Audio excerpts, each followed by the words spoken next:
A wise man once said, in order to make the world a better place, you must look at yourself and make a change. Well, I'm a terrible person and I'm probably never gonna change. Look, I have some bad habits, so my speech coach sent me on a quest to betterment. Be better, she said, because as of now, you're really bad. I don't know exactly if she meant my speaking abilities or my bad habits, but anyways, today we will go through and talk about all three of my bad habits, starting with uncovering the truth on my lying. Then we will take a risk while fighting off my gambling addiction. And finally, we will find a cure to my anger issues. One of my worst bad habits happens to be my lying. But it's not like I'm a bad liar. I was born with a gift to deceive. But I think I lie too much. Too much as in my lying has quite literally started to take on a life of its own.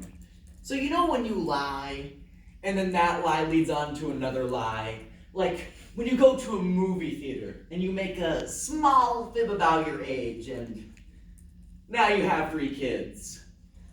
So I kind of did that, and now I have no money, no food, no friends, and 3 car seats I can't fit into the car. My point is lying has ruined my life, and it's the fact that I keep lying that makes it harder on myself. Like instead of telling my dad about my 3 beautiful girls, small, medium, and extra chunky, I may have just told him that I have bowling night. Every night. For the next 18 years. But I believe for every problem, there is a solution. And that solution is right here. This is a lie detector because I'm a great liar.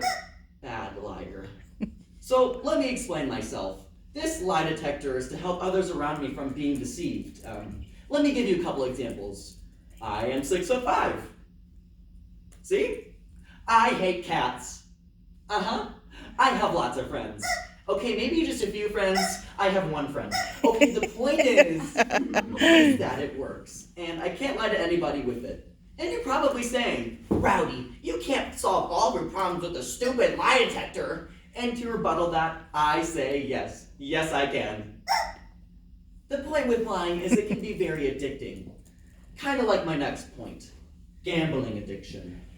When I say gambling addiction, I don't exactly mean the card scrambling, lottery machine, top hat with cigar, drinking a mandulip in your sister's garage kind of addiction. No. I mean the kind of gambling where I think I can make an hour-long drive with just a quarter of gas left in my car. When I mean gambling with my life. But how does one's gambling destroy one's life? Well, it doesn't affect me in any negative way, that's for sure. Okay, it's because I can't stop doing it. It's so fun. Like, how can I pass up the opportunity to not study for my upcoming quiz this Monday? Or do this backflip? I have 0 gymnastic ability. 1, 2, 3. I flipped it behind my back. And the only thing you can lose while gambling is everything. But that's not the point. It's the thrill that keeps me coming back. Like one time I was at the zoo with my favorite DC Robin action figure. And it fell into the exhibit. Okay, I threw it, but that doesn't matter. So I waved the action figure over my life and jumped into the exhibit of death.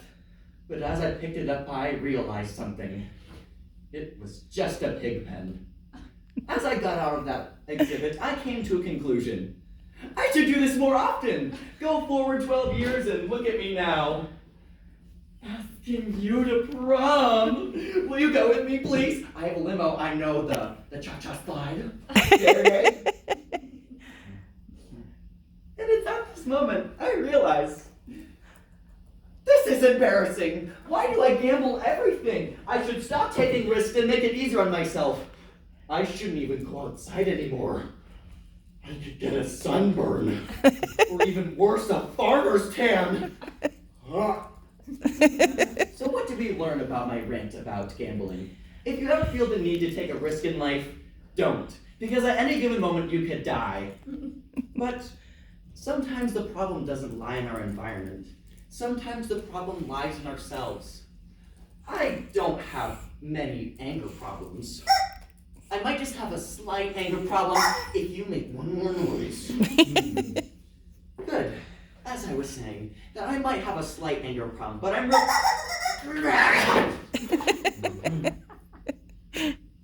I have a slight anger problem, but I'm working on it. I really am. But I actually got what makes me mad down to 4 simple little pet peeves.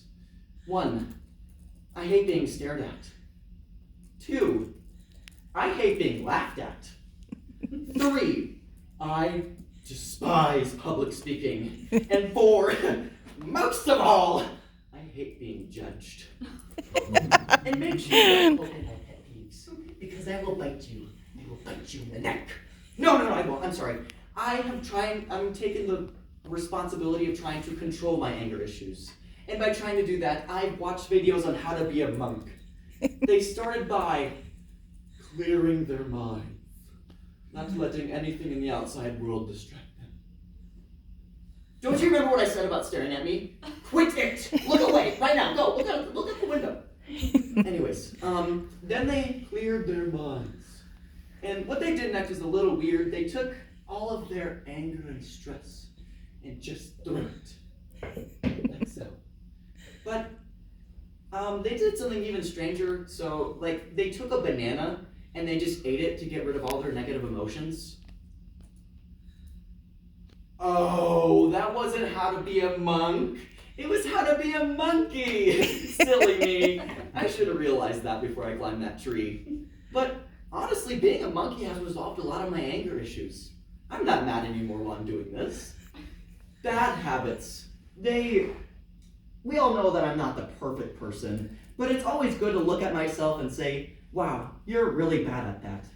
But on my quest to self-betterment, I realized that I should try to be more honest with myself instead of lying. I should stop taking risks and make it easier for myself. And for anger, just be a monkey. But honestly, I think we all can better ourselves for the betterment of everyone. So why don't we all take a look at ourselves and try to be better? Or we can just do that later.